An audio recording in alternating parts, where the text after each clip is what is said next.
Ibu bapak dan saudara-saudaraku terkasih, Shalom.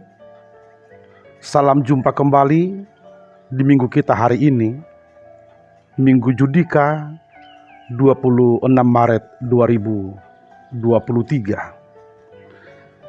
Ibu bapak, tentu hari ini kita sudah sungguh-sungguh mempersiapkan hati kita, mempersiapkan waktu kita untuk ikut serta dalam ibadah persekutuan kita dengan firman Tuhan. Maka hari ini Bapak Ibu, mari kita betul-betul berjumpa dengan Tuhan lewat firman-Nya. Bapak Ibu, kita satukan hati dan pikiran kita.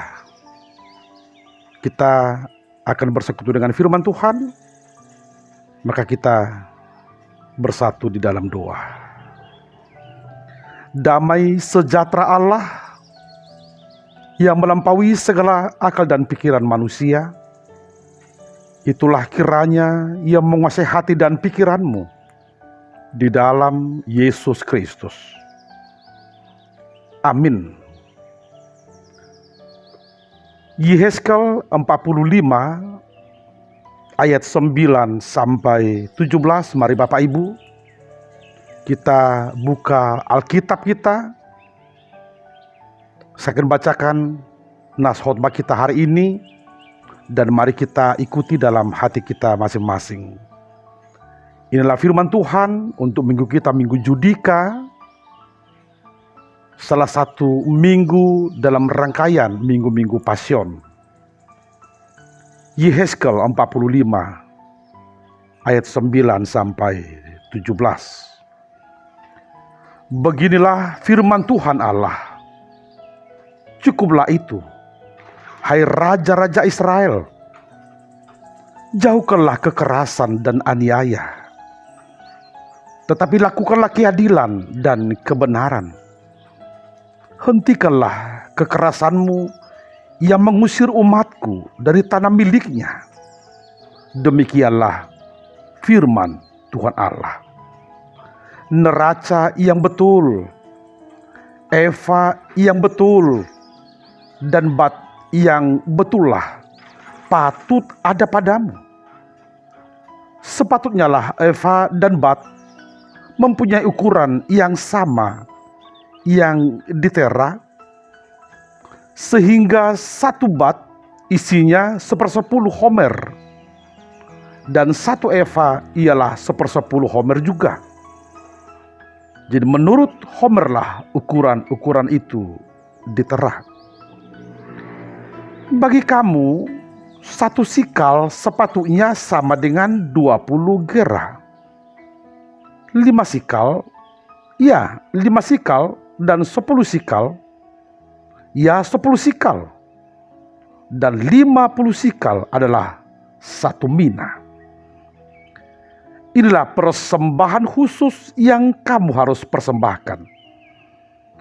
1/6 eva dari sehomer gandum, dan 1/6 eva dari sehomer jelai. Tentang ketetapan mengenai minyak, 1/10 bat dari 1 kor. 1 kor adalah sama dengan 10 bat. Seekor anak domba dari setiap 200 ekor milik sesuatu kaum keluarga Israel. Semuanya itu untuk korban sajian, korban bakaran, dan korban keselamatan, untuk mengadakan pendamaian bagi mereka. Demikianlah firman Tuhan Allah. Seluruh penduduk negeri harus mempersembahkan persembahan khusus ini kepada raja di Israel. Dan rajalah yang bertanggung jawab mengenai korban bakaran, korban sajian, korban curahan pada hari-hari raya, bulan-bulan baru, hari-hari Sabat, dan pada setiap perayaan kaum Israel. Ialah yang akan mengolah korban penghapus dosa, korban sajian, korban bakaran, dan korban keselamatan untuk mengadakan pendamaian bagi kaum Israel. Demikian firman Tuhan. Bapak, Ibu, dan saudara-saudaraku, suatu hari satu keluarga bergegas menuju satu panti asuhan. Karena keluarga ini punya janji iman, dari harta yang mereka miliki, ada yang mereka sisihkan, mereka sumbangkan untuk panti asuhan. Tiba di sana Bapak Ibu, karena mereka sudah sering ke sana, pengurus panti asuhan, anak-anak panti asuhan berkumpul. Mereka perlu bersuka cita karena saluran berkat Tuhan hadir di tengah-tengah mereka. Lalu Bapak Ibu, dengan sukacita keluarga ini memberikan bantuan ala kadarnya. Pulang dari sana, rupa-rupanya si istri ini dengan cermat mengamati. Selain dari yang mereka berikan sebagai bantuan keluarga, si suami atau si bapak membagi-bagikan uang kepada anak-anak yang ada di panti asuhan itu. Di tengah perjalanan, si istri protes kepada si suami. Kamu tidak komit. Kita sudah sepakat kita berikan sekian. Tetapi mengapa kamu masih memberikan uang, kamu bagi-bagikan kepada anak panti asuhan? Lalu si suami menjawab, apa yang salah dengan itu? Saya dengan sukacita memberikan sebagaimana kita tadi sukacita memberikan bantuan keluarga kita. Lalu si istri pun marah. Itu salah. Itu sudah di luar budget kita. Dan kalau seperti ini terus, kita boleh miskin. Lalu si suami berkata, saya jadi heran dengan kesungguhan kamu, sukacita kamu memberikan bantuan. Lalu si istri berkata, iya, benar. Saya sebenarnya tidak tulus memberikan semuanya itu. Terlalu besar. Ke depan kalau kita berikan seperti itu, kita kurangilah jumlahnya. Lalu si suami berkata, kamu salah. Rupa-rupanya selama ini kamu belum sepemahaman dengan saya tentang ini. Sekali lagi kamu salah. Apa yang kita berikan itu, jangan kamu pikir yang kita berikan itu hanya sekedar bantuan dari apa yang kita miliki. Itu salah. Yang benar ialah dalam setiap berkat Tuhan yang kita terima, dalam setiap harta yang kita miliki, orang-orang miskin, anak-anak yatim piatu, anak-anak panti asuhan tadi punya hak di sana. Sebenarnya kita hanya mengembalikan hak mereka.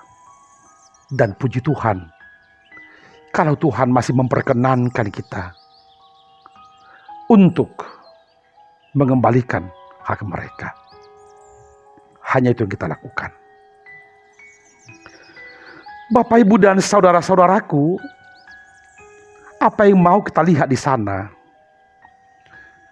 Betapa pentingnya kita dengan hati yang jujur, pikiran yang jernih, dengan sukacita, buah iman kita melakukan keadilan dan kebenaran. Mari kita merawat kejernihan pikiran kita, ketulusan hati kita untuk memberi. Mari bangun prinsip berbagi, tidak rugi. Mengapa saudaraku? Kalau Tuhan masih memperkenankan kita untuk memberi sesuatu dari apa yang boleh kita berikan, sebenarnya kita turut serta melakukan keadilan dan kebenaran. Dan kita juga memagari diri kita supaya tidak terjerumus ke dalam hidup yang serakah, ke dalam hidup yang tiada henti-hentinya untuk menikmati hidup ini, dan sepertinya tidak pernah berkata cukup. Ibu bapa dan saudara-saudaraku, inilah firman Tuhan untuk kita hari ini, Yehezkiel 45 ayat 9 sampai 17. Ada tradisi yang sangat baik sebenarnya dihidupi oleh umat Israel. Ketika mereka sadar orang-orang miskin, orang papa, yatim piatu, para janda, orang asing selalu ada di tengah-tengah mereka, maka mereka menciptakan sistem yang membangun, sistem yang menghidupkan, yang mereka sebut dengan tahun Yobel. Tahun Yobel ini sebenarnya adalah pengembangan dari tahun Sabat. Karena di tahun Sabat, setiap tahun ke-7, umat Israel punya kebiasaan untuk melestarikan alam, mengembalikan tanah kepada pemiliknya. Dan di Sabat yang ke-7, 7 kali 7, lalu tahun berikutnya, tahun ke-50, tahun Yobel, umat Israel betul-betul punya tradisi yang sangat baik. Tahun pendamaian, tahun penghapusan hutang, tahun pengembalian harta, pengembalian tanah kepada pemilik awal, kepada pewarisnya. Sebenarnya saudaraku, sistem ini mereka bangun agar orang-orang yang menderita karena sistem yang tidak adil, mereka boleh keluar dari lingkaran itu. Lalu mereka boleh menikmati hidup yang layak sebagaimana yang lain. Saudara-saudaraku, dalam pemahaman seperti itulah kita lihat nas kita hari ini. Lembaga Alkitab Indonesia membuat judulnya Tugas Umat Tuhan dan Tanggung Jawab Raja. Umat Israel adalah umat pilihan. Tetapi mereka dipilih bukan tanpa tujuan. Tujuan Tuhan memilih mereka ialah supaya semua umat menjadi berkat bagi sesama. Dan sebagai bangsa pilihan, mereka punya tanggung jawab menjadi saluran berkat bagi bangsa-bangsa yang lain. Election for service. Bapak Ibu, nas ini disuarakan oleh Nabi Yehezkiel ketika bangsa Israel sedang terbuang di Babel. Kisaran waktu 587 sampai 538 sebelum Masehi.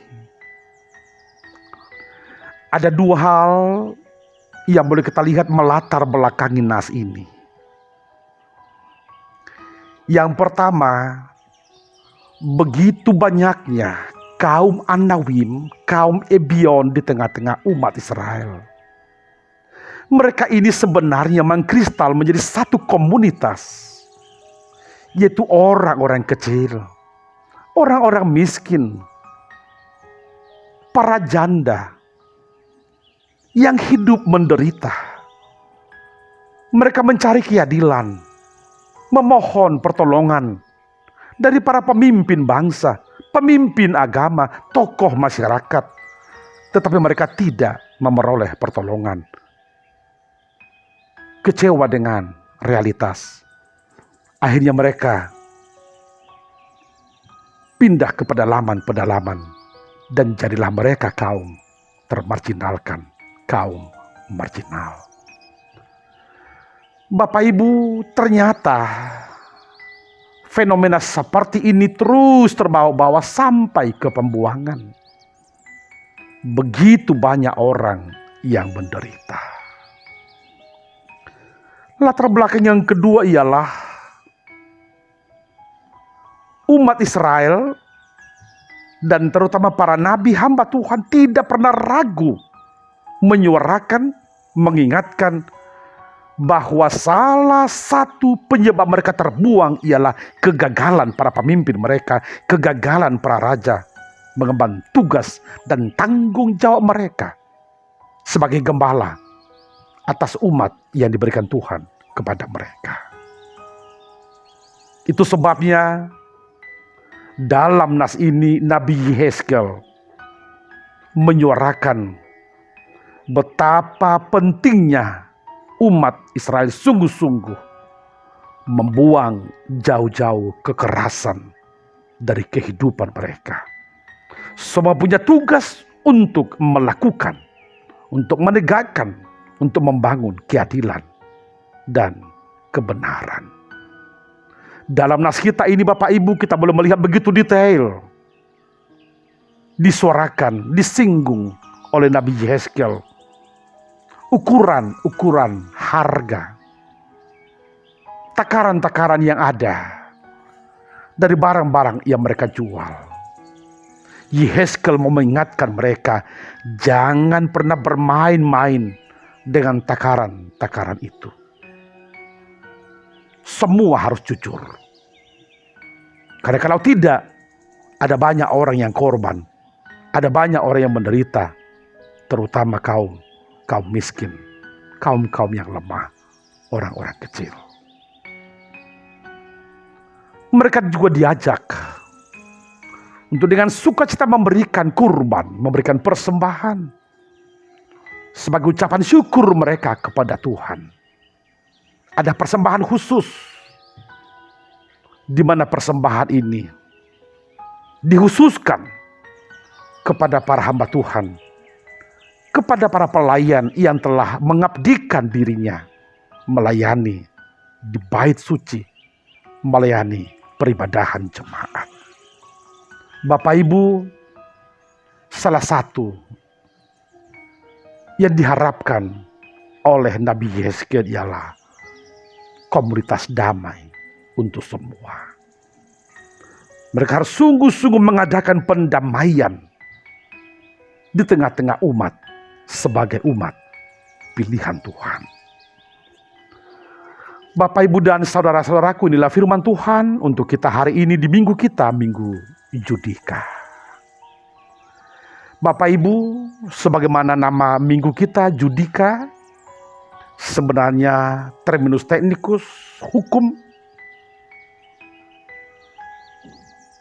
Dan salah satu tujuan hukum ialah menegakkan, menghadirkan keadilan, kebenaran sesuai dengan hukum yang berlaku. Maka kita tidak heran kalau Judika ini merupakan bagian dari Pasion, karena salib Yesus juga sebenarnya adalah konteks hukum di mana peradilan Romawi dikenakan kepada Yesus. Bapak, Ibu, dan saudara-saudaraku, di minggu Judika ini kita diingatkan lewat topik minggu kita, lakukanlah keadilan dan kebenaran. Mari Bapak Ibu, mari katakan zero to violence. Jangan pernah ada kekerasan dalam kehidupan kita. Di tengah-tengah keluarga juga jauhkan kekerasan. Maka orang tua juga harus hidup demokratis. memberikan ruang, memberikan spare kepada anak-anak untuk ikut serta, memberikan gagasan-gagasan, memberikan pikiran-pikiran, membangun sebuah keluarga bahagia, keluarga di mana kita boleh bertumbuh dengan baik seturut dengan kehendak Tuhan. Bapak Ibu, gereja juga terpanggil untuk melakukan keadilan dan kebenaran. Itu sebabnya gereja juga boleh kita lihat di epistel kita minggu ini, Kisah Para Rasul 6 ayat 1-7, selalu berjuang untuk memberikan kepedulian kepada orang-orang miskin, kepada orang-orang sakit, kepada orang-orang kecil, supaya semua orang boleh hidup dengan layak, semua orang boleh menikmati kabar sukacita, kehadiran kerajaan Allah yang diberikan, yang dihadirkan oleh gereja. Bapak Ibu, secara khusus di gereja kita HKBP, kita bersyukur kalau sedari awal E.L. Nommensen menunjukkan kepedulian ini. Ketika Tuhan mengizinkan dia membangun gereja, maka dia tidak berhenti di sana.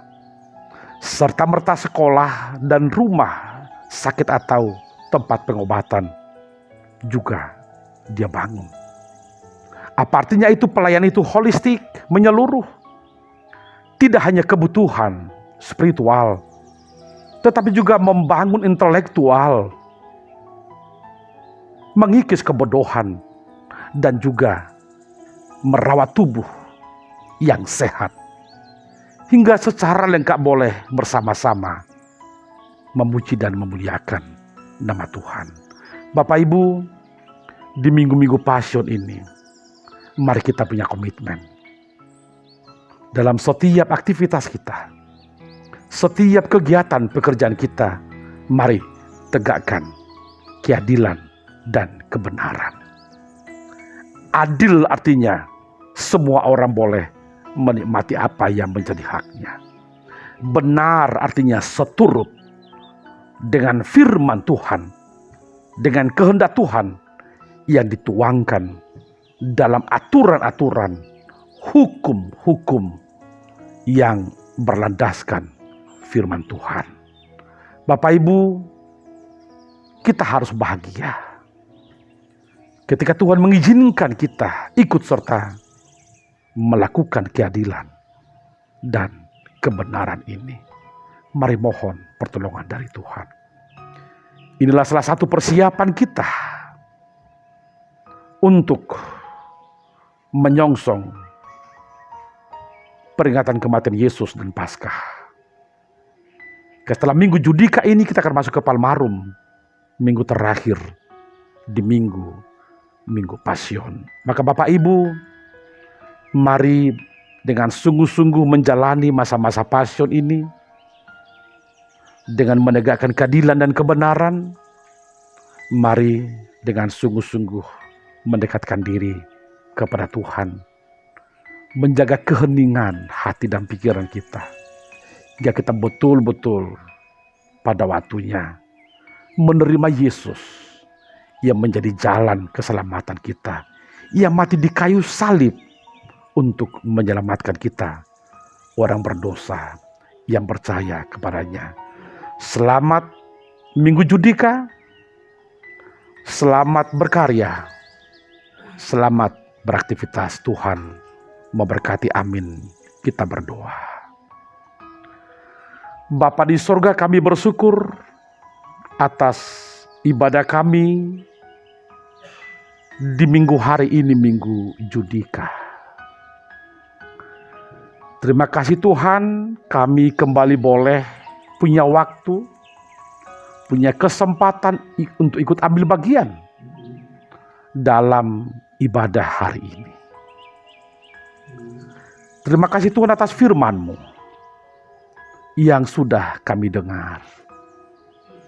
Biarlah firman-Mu mengingatkan kami, agar kami semua dengan sungguh-sungguh ikut serta melakukan keadilan dan kebenaran. Berkati semua jemaat-Mu Tuhan. Berkati gereja-gereja secara khusus yang melayani ibadah hari ini, agar melalui pelayanan gereja-Mu, jemaat-Mu semakin bersuka cita, memuji dan memuliakan nama-Mu saja. Secara khusus Tuhan, kami berdoa hari ini untuk satu kegiatan besar yang dilakukan oleh gereja-Mu HKBP Resort Batu Aji Lama, yaitu pesta rohani, pesta ucapan syukur, pesta penggalangan dana resort. Biarlah semuanya boleh berjalan dengan sukacita. Bila Tuhan kami boleh bersama-sama memuji dan memuliakan nama-Mu saja.